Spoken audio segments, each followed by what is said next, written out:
Alors le Zohar ce matin, il parle de la mitzvah de Aktarat HaKetoret, le Misbeach HaKetoret. Quand on a fabriqué les ustensiles pour le Beit HaMikdash, dans Parashat Tetzavé, et Parashat Trouma d'abord.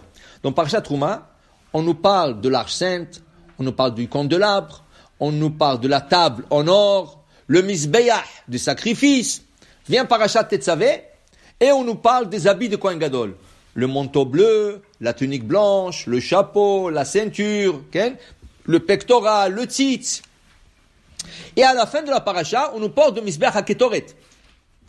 Non, le Misbeach HaKetoret devrait être au début, pas avec les ustensiles, mais la Torah l'a mis avec les habits. Il dit ici le Zohar, Misbeach Miktar HaKetoret, puisqu'on a dit d'Irtiv Misbeach, alors pourquoi on dit Miktar Ketoret? Il dit ici, il dit parce que là-bas, on fait la Ketoret qu'on faisait à Aaron, qu'il a sanctifié la Ketoret. Cet hôtel-là, cet petit hôtel en or, il était fait que pour la Ketoret. Où il s'est trouvé? Il s'est trouvé dans le Echal. Qu'est-ce que c'est le Echal? Le Echal, c'était la bâtisse. Il y avait la cour. Dans la cour, il y avait le misbéach sur lequel on faisait le sacrifice. Ensuite, il y avait une petite bâtisse qu'on appelait le echal. Tu rentres à l'intérieur de la bâtisse. La première partie, c'est à droite, tu as le shulchan, tu as la table. À gauche, tu as le candélabre. Entre les deux, tu as le misbéach hazav. Et c'est là-dessus que Aaron rentrait 2 fois par jour, une fois le matin, une fois en l'après-midi, pour faire la kétoret. Et c'est comme ça que le Kohanim faisait aussi l'ordre de la Ketoret. Maintenant, ce Misbeach-là, il est dédié que pour ça.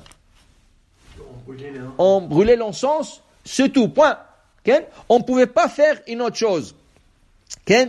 Et c'était destiné que à ça. Okay? Et il dit ici, il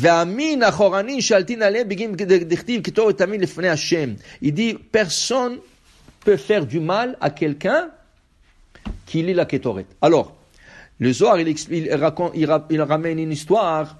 Il y avait une fois une épidémie. Il y avait Rabbi Abou, il est arrivé dans la ville, il a dit, qu'est-ce qu'il y a? Il dit, il y a une épidémie. Il dit, ouais. Alors il a tout de suite pris 39 personnes avec lui.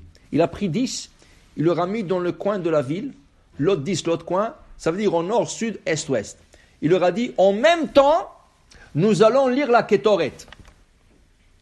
Dès qu'ils ont fini de lire la Ketoret, tous les 4 coins, la Ketoret s'est arrêtée. L'importance de la Ketoret était l'arrêt des épidémies. En Israël, il y avait aussi une histoire comme ça. Il y avait un Gezerah, le kabbaliste, il y avait Rabbi Yitzhak Kadouri. C'était un des plus grands kabbalistes de notre génération, Alav Shalom Niftar, mais c'était un des plus grands. Il a vu qu'il y avait un Gezerah, ils ont pris un hélicoptère.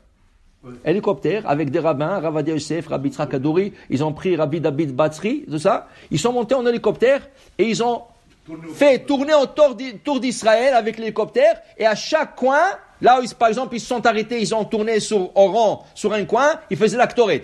Là ils allaient de l'autre côté, ils tournaient au rang, ils faisaient la Ketoret jusqu'aux 4 coins, jusqu'à ce que la Gezerah est arrivée, a été annulée, et ils sont descendus. Pour dire, la Ketoret c'est bien. Alors si quelqu'un a des mauvais esprits dans une maison, quelque chose comme ça, alors qu'il fait Hanoukat Abayit.